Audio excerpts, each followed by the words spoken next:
Welcome back to Mustache Moto. It's Ben, it's summer, and that means time to go camping. So I'm a huge fan of motorcycle camping. I've been doing it off the BMW since I bought that.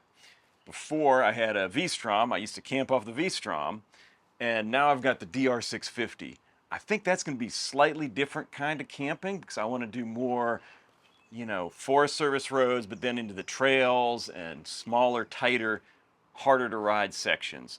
So with that in mind, I wanted to come up with a camping kit that I could fit on the DR that'd be really lightweight and not mess up the handling of the bike. It'd make the bike still super easy to ride. That's what I love about it compared to the BMW. So let's not screw that up by putting too much stuff on it. So here's what I came up with. Here is a 13-pound, maybe 14-pound dry bag with everything I need to camp in. So this backpack just going to get strapped on the back of the DR. Now I could use some saddlebags, but the ones I have are a little big and I really want to keep it streamlined and light. So 13 pounds, we'll weigh this at the end to see exactly what it weighs. But let's see what I got in here.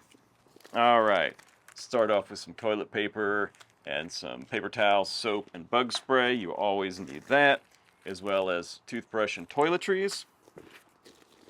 And all my rain gear. So in here I've got a rain jacket, rain pants. I've got a pair of dry socks.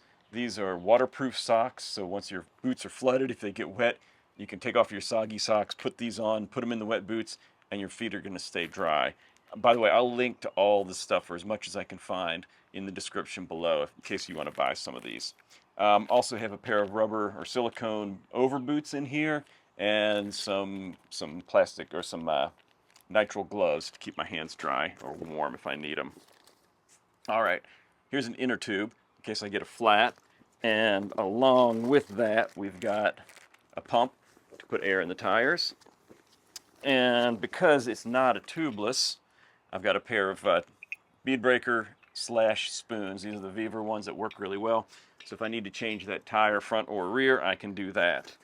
Let's see. I've got a pair of camp shoes. These are actually water shoes, but they pack down to nothing, and they feel kind of like moccasins when you're wearing them. So after a long day of wearing those sweaty boots, you can pop these on around camp. It's a whole lot more comfortable. Let's see. In here I've got clothes. So I've got a t-shirt, a pair of socks, and a pair of camp pants. Just some thin nylon pants. And that's a dry bag to keep those nice and secure. All right. Instead of my normal camp kitchen, I've got just a real small, I think it's aluminum, anodized aluminum pot. I got a fork and a spoon. And then in here has everything else I need. So it's got a built-in handle.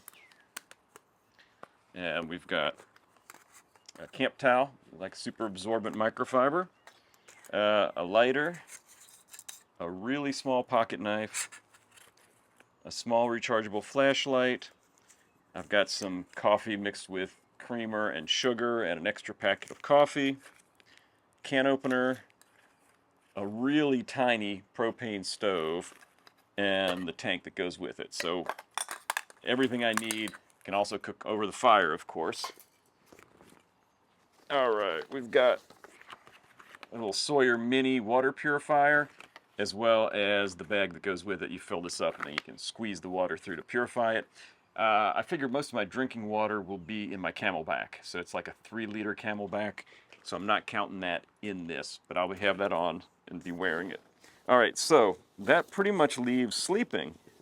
So I went with hammock because it's so much smaller than a tent and great airflow, and you can set it up anywhere. So this hammock has a built-in bug screen, which is really nice because in the south down here we get a lot of mosquitoes. And then I got the lines and everything to hang that. I've got a sil nylon tarp rainfly for the hammock, as well as a couple of repurposed aluminum tent poles from an old tent that I had that was no good. That way I can prop up the edges of the fly and get a lot of airflow under it. And then last but not least, I went with, instead of a sleeping bag, this is a down throw. It's like a quilted blanket. Probably warmer than I need. I could go with a little smaller one. but better than a sleeping bag, a lot smaller than a sleeping bag, and all I'm going to need in the South. I mean, I really don't need much, but if it gets cool at night, I'll have something to cover up with. And I forgot, I've also got a pillow, inflatable pillow in here to keep me comfortable. So, 13 pounds or so. Like I said, we'll throw it on the scale and see exactly. All fits in here, straps right on the back with a couple of bungees, and I'm out the door. I hope this gives you some ideas on how you can pack really light for camping trips and really focus on the ride. Now, get out there and ride.